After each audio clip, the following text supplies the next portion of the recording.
Hello, everyone. I am Nicole. I'm UpStack's social media manager, and I'm so excited to welcome Ben, who's UpStack's CFO, and he's leading the session today all about how to prioritize mental health in the workplace.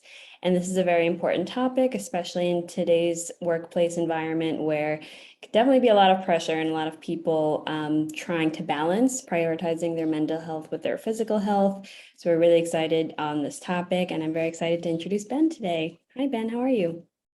Good. Thank you very much, Nicole, for the warm introduction. Very excited here today.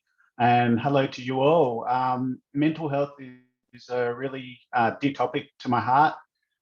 Here at UpStack, we're completely remote, as you may or may not know. And while that's really exciting, it does come with its challenges, and mental health is certainly one of them. Now, I think Nicole might be even thinking, what is a CFO doing talking about mental health? Shouldn't it be a professional or even someone from HR? Well, I have two reasons for that. Now, Nicole, if you want to share your screen, Yes. I am going to get Nicole to kindly do the slides for me today. So yeah, that's the first page, and then the next page is just a nice little picture of me, which we can move on really quickly past. Yeah, that's me. Hello. And so yeah, we're going to talk about the two reasons why I think I can talk about it and why I think it's really important. First one's a practical one, and it's really about the way we see mental health and well-being at UpStack being a factor in our success. It's a really simple proposition. And if you think about companies that are successful, they're probably not composed of people who are not really that happy. And imagine even, if you were successful, how hard it would be to enjoy yourself if your mental well-being was compromised. So for us, and for me, especially as a leader of UpStack, it's really important to prioritize mental health by putting it at the forefront of how we measure success. There's also a personal reason, being touched by mental health, and it's formed, a worldview, a way of looking at the world that interacts with that practical component, and that's why I've got arrows between the two. And I'll talk a little bit in a moment about my personal, but I think, having been touched by mental health, issues and experiences, I have a practical point of view that allows me to understand the business case for focusing on mental health in the workforce. So if you move on to the next slide, please, Nicole. It's personal. So for me, mental health, it starts, as most stories do, at birth. And I was born with hearing loss, and I wear hearing aids now. And, for all intents and purposes, I had a pretty normal childhood. It did come with some degree of anxiety about feeling left out and maybe not part of a group. And certainly if you talk to people with hearing loss, there is that, abrasive kind of interaction that makes it harder for them to feel a part of a group. So that was sort of, part of that was the theme of my childhood. And it was when I got to about my early 20s, I started having car crashes, and I had a really bad one. And at the insistence of my parents, I went to a doctor who diagnosed me with Usher's syndrome. Usher's syndrome is not one, but two disabilities. It's hearing loss and degenerative vision loss. So I was told I was going to go blind. I didn't take it too well, and you can probably imagine nobody would. and it started a decline into, a depressed state of being. And it's affected a whole host of different things, from my family, my friends' work, even the way I connected with my children. And, I started to build up defenses and deny my situation. And, I was like a shaken up bottle of Coke ready to explode. But through the fog of a depressed state of mind, I was quite lucky to be able to, acknowledge that I had a problem and that I needed help. And that's kind of what I came to here in this slide. It's something I made up only about a week or so ago. And it's about how asking for help is the first step in getting stronger, and that there isn't actually no contradiction at all between asking for help and being strong. And in fact, it's the strongest people in the world you'll find that ask for help.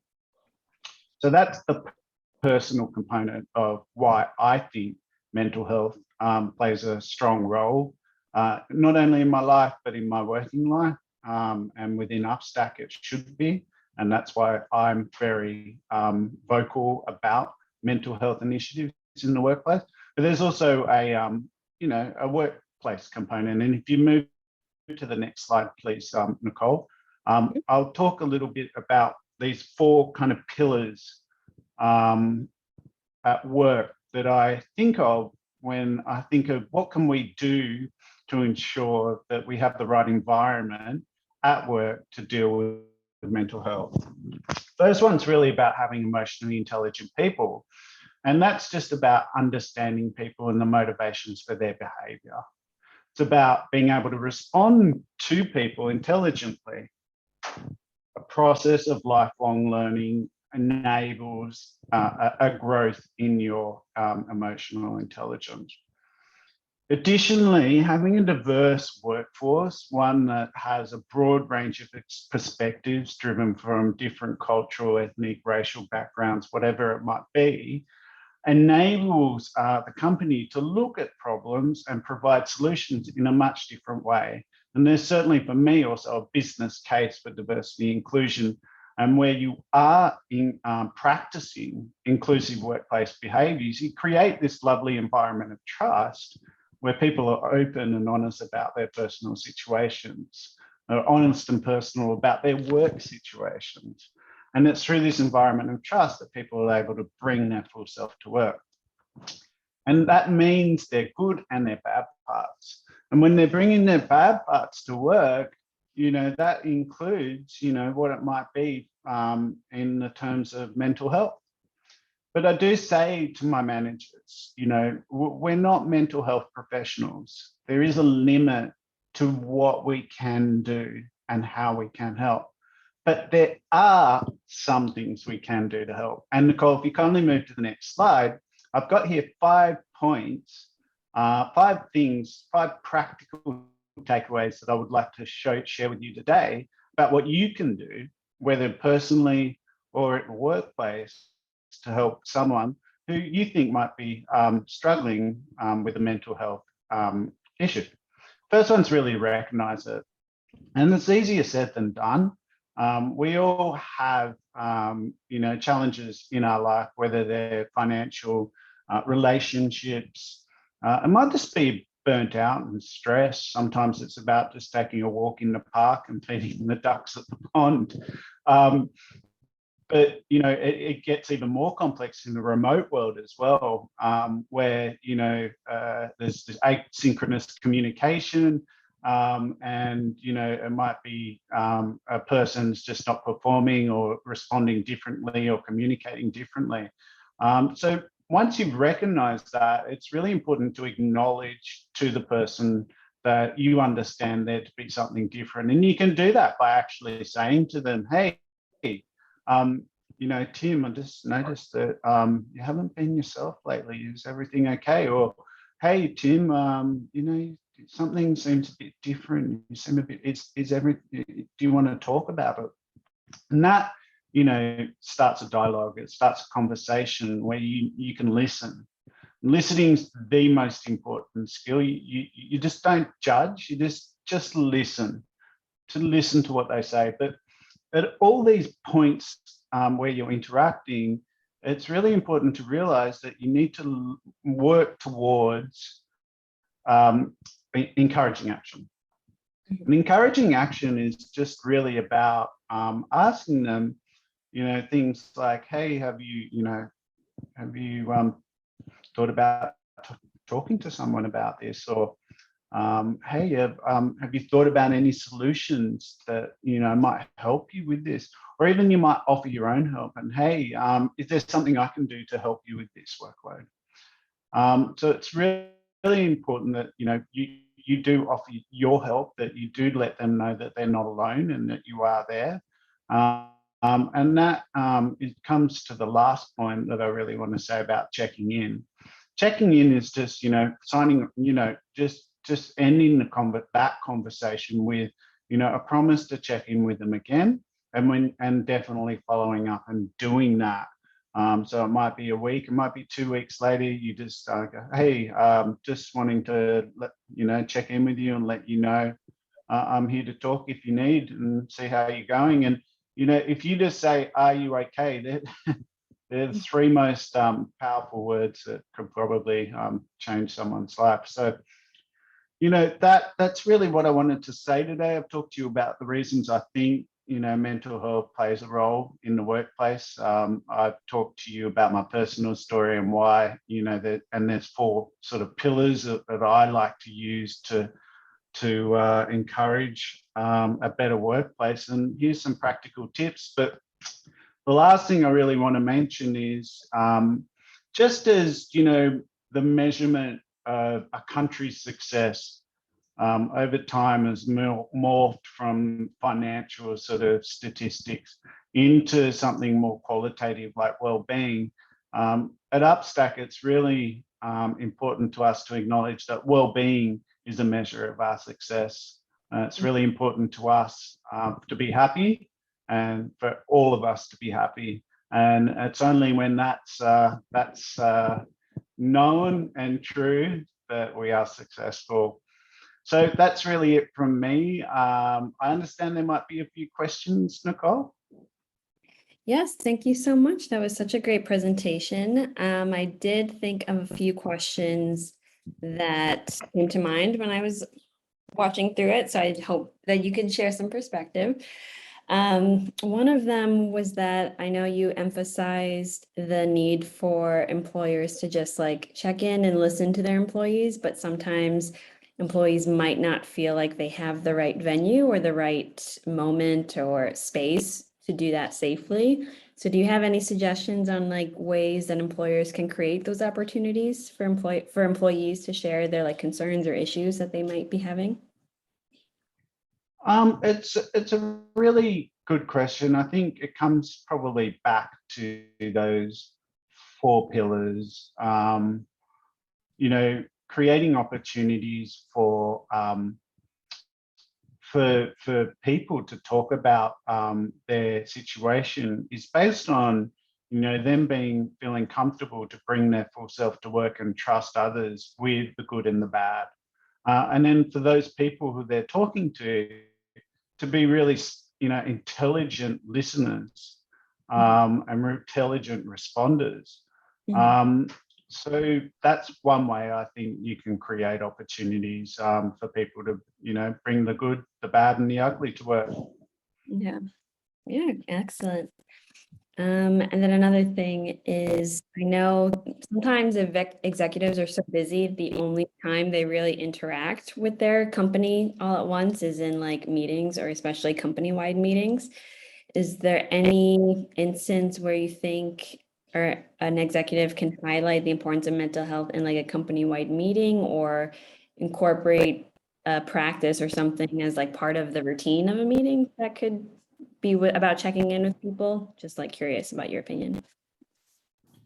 Yeah, thanks, Nicole. I think that's really important, especially within remote distributed companies where, the chance for interaction is really within where you can actually see someone is in those sort of company-wide meetings or even just team meetings. And I think the first thing I'd like to say is just leading by example.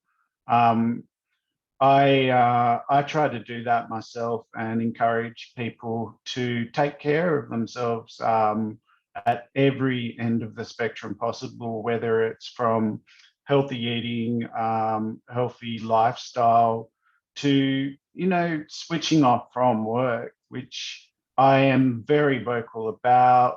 I practice it myself, and I feel it's the key to good, deep, concentrated work versus shallow sort of meandering about work. And so for me, from a mental health perspective, I like to show that we are all vulnerable. And I put my hand up, as I have today, and told you I am. And so if you can do that, it's going to encourage others to do the same. I love that. That's a great suggestion. And then one of the last ones is more something I'm curious about. What are some mental health or well-being friendly policies you have seen at companies in the past? Is it something as simple as having a very flexible work from home, paid time off policy, or have you seen like anything beyond that? Yeah, thanks. I think it's really important to understand the intention of whatever initiative's been put into place, which is why I think policies need to be constantly reviewed, especially when it comes to the well-being of you know, the people that are, you know, holding up your company every day. So in a long-winded way, what I'm trying to say is that I think there are certainly things that we can do to help people. One of the things I can't really be talking about because it's a secret, but I'm going to tell you all, is an initiative to give everyone, you know, an hour a week to do what they want to do to improve their mental health. You know, it might be learning guitar, it might be walking the dog, whatever it is. These are things that are really important to us at UpStack, and they're the things that we want to encourage. Great, excellent. I don't have any more questions today, but thank you again, Ben, so much. This was very informative and eye-opening. And for everyone watching, we will be uploading this to the UpStack YouTube channel. Check it out. And again, thank you so much, Ben. This was a really great conversation. Thanks for having me. See you later, guys. Bye.